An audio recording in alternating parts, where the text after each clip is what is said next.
kanopi ya, itu kan ketebalan besinya ya minimal antara 0,81 mili ya.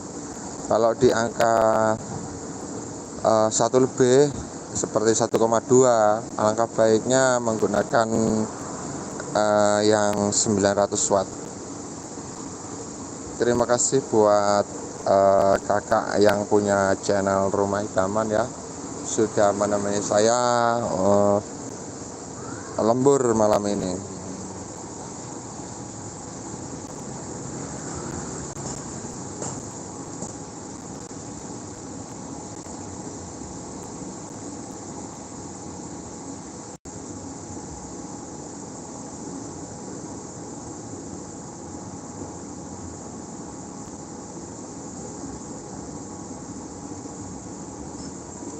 Posisi channel Rumah Idaman ini di daerah mana ya? Boleh tahu infonya di sini?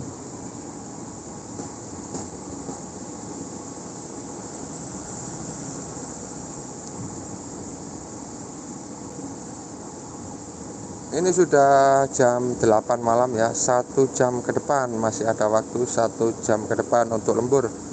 Jadi kita batasi jam 9 malam untuk lembur pembuatan box rolling ya. Ini untuk lubang keluarnya slab di sini ya. Ini ya, yang sebelah kiri ini yang kecil, paling bawah ini.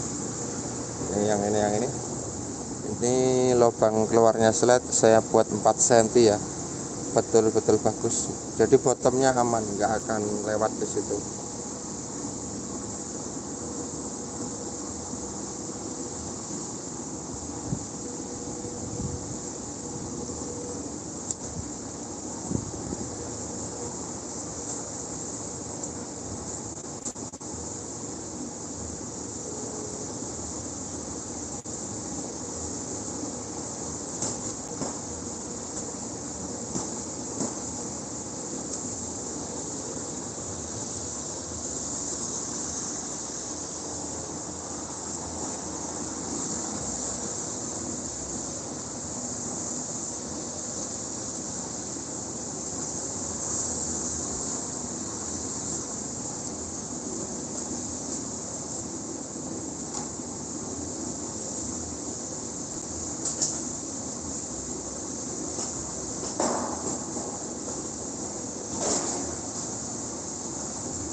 Hah?